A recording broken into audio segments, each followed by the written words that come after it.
Assalamualaikum warahmatullahi wabarakatuh. Jumpa lagi dengan Bu Meli di channel Meli Artika. Apa kabar kalian hari ini? Tentunya sehat selalu dan tetap semangat belajar dari rumah. Hari ini kita akan belajar menyimak dan memahami isi dongeng. Materi ini untuk kelas 2 SD, tema 7 kebersamaan, subtema 4 kebersamaan di tempat wisata. Jangan lupa sebelum kita belajar, kita berdoa dahulu. Masih ingatkah kalian apa itu dongeng? Ayo, kalian masih ingat kan? Apa sih dongeng itu? Betul sekali. Dongeng merupakan cerita yang tidak benar-benar terjadi. Salah satu jenis dongeng adalah fabel.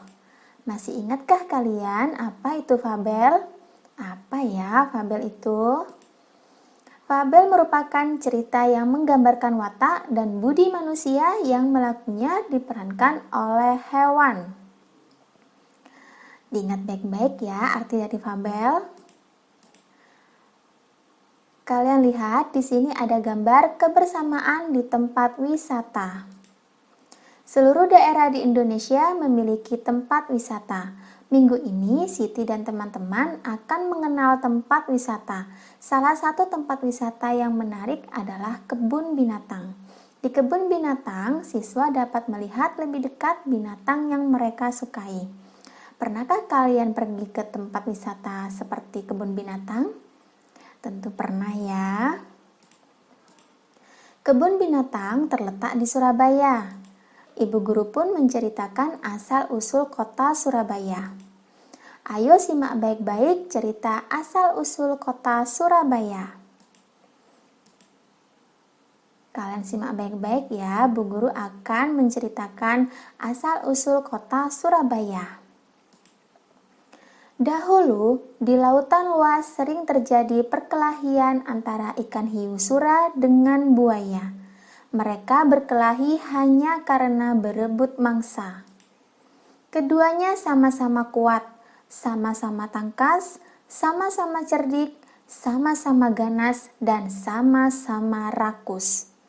Sudah berkali-kali mereka berkelahi, namun belum pernah ada yang menang ataupun yang kalah. Akhirnya mereka mengadakan kesepakatan. Sura berkata, "Aku bosan terus-menerus berkelahi, buaya." Buaya menjawab, "Aku juga, Sura. Apa yang harus kita lakukan agar kita tidak lagi berkelahi?" Sura pun berkata, "Untuk mencegah perkelahian di antara kita, sebaiknya kita membagi daerah kekuasaan menjadi dua. Aku berkuasa sepenuhnya di dalam air dan harus mencari mangsa di dalam air.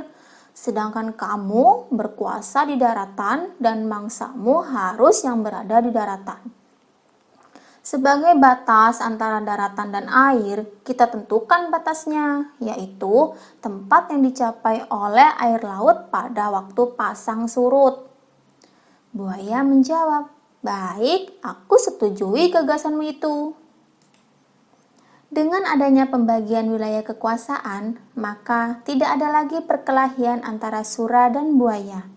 Keduanya telah sepakat untuk menghormati wilayah masing-masing. Namun pada suatu hari, ikan hiu Sura mencari mangsa di sungai. Hal ini dilakukan dengan sembunyi-sembunyi agar buaya tidak mengetahui.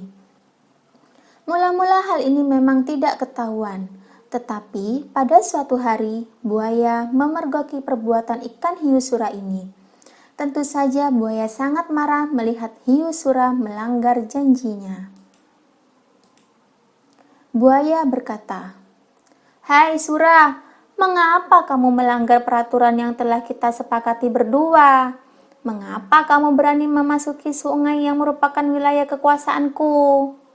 Sura menjawab, "Aku melanggar kesepakatan. Bukankah sungai ini berair? Bukankah aku sudah bilang bahwa aku adalah penguasa di air?"